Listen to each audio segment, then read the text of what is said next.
ਵਿਜੇ ਚੌਂਕ ਵਿਖੇ ਡਾਕਟਰ ਅਭਿਸ਼ੇਕ ਸਿੰਘਵੀ ਵੱਲੋਂ ਕਾਂਗਰਸ ਪਾਰਟੀ ਤੇ ਤੰਜ ਕੱਸਦੇ ਹੋਏ ਕਿਹਾ ਕਿ ਅੱਜ ਪੂਰੇ ਗੈਰ ਬੀਜੇਪੀ ਵਿਭਾਗ ਦੀ ਤਰਫ ਤੋਂ ਓਪਨ ਕੀਤਾ ਗਿਆ ਡਿਬੇਟ, ਲੇਕਿਨ ਜੋ ਮੁੱਦਾ ਹੈ ਉਹ ਬਹੁਤ ਮਹੱਤਵਪੂਰਨ ਹੈ।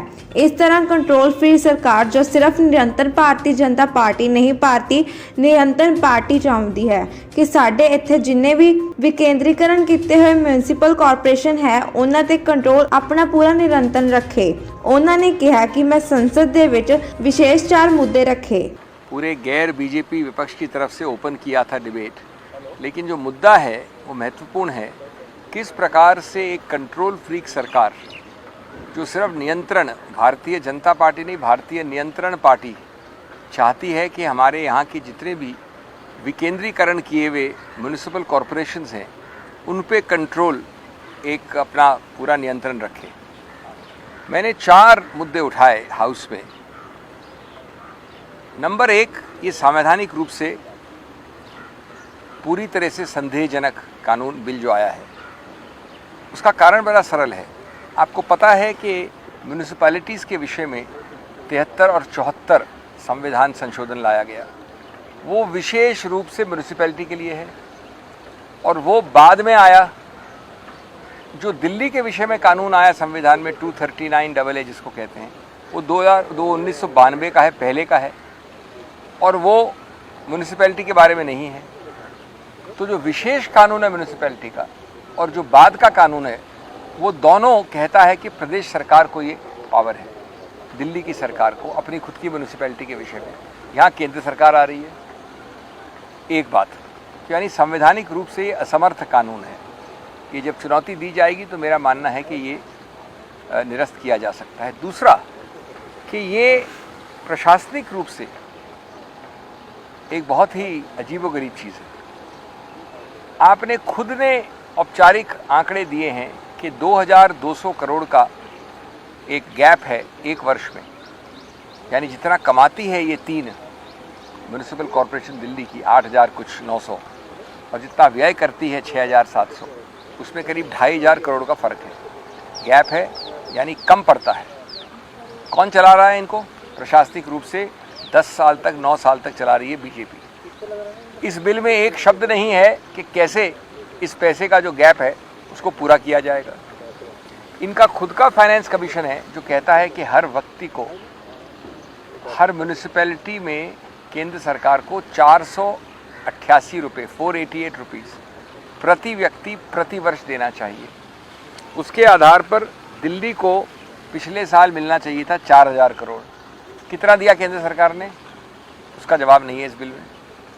अगर 10-12 साल का आप लें तो करीब 12000 करोड़ नहीं दिया इन्होंने जो देना चाहिए। तो आप ये बिल क्या लाएं? सुधार के लिए लाएं? ये बिल में क्या सुधार होगा जब आप खुद उनको भूखा रख रहे हैं, पानी नहीं दे रहे हैं और कहते हैं कि हम उसके सुधार के लिए ला रहे हैं बिल। आपने उनकी इतनी दयनीय स्थिति कर दी और फिर कहते हैं आप कि हम ला रहे हैं। आज सच्चाई ये है कि MCD का नाम हो गया है मोस्ट करप्ट डिपार्टमेंट। एक ज़माने में DDA के बारे में कहा जाता था डोंट डू एनीथिंग अथॉरिटी। आजकल काफ़ी उसमें सुधार है। तो जो इस तरफ से भ्रष्टाचार से लिप्त है, जो पहाड़ बना रखे हैं आपने गंद के, गार्बेज के, उनका कोई जवाब नहीं है इस बिल में।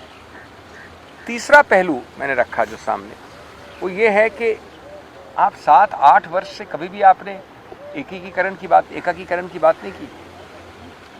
आप ही तो सत्तारूढ़ थे MCD में। आज अचानक उस दिवस पे जब चुनाव आयोग ने निश्चित करने वाले थे 1 घंटे बाद, सुनिश्चित करने वाले थे तिथियां, उसके 1 घंटे पहले आपको ये ब्रेनवेव आई। और 272 से 250 करने में क्या कोई जादुई छड़ी थी क्या? क्या आप 272 से 250 का आंकड़ा लेके कोई जादुई छड़ी घुमाएंगे जिससे कि जितने भी ये प्रॉब्लम्स हैं MCD में सब ठीक हो जाएंगे? नहीं।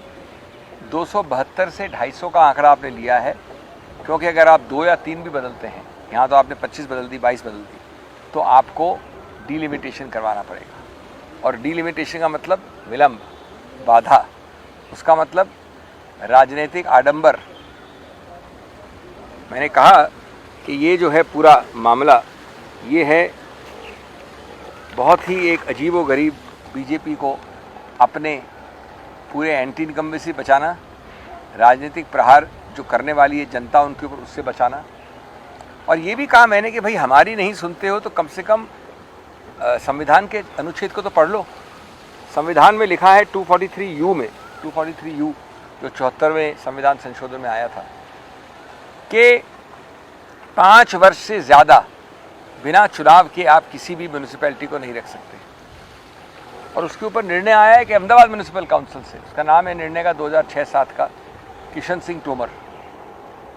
उसमें लिखा है कि ये बहुत आवश्यक प्रावधान है कि 5 वर्ष से ज़्यादा आप चुनाव करने वाले लोगों के, मतदाताओं की विल को आप निरस्त नहीं कर सकते।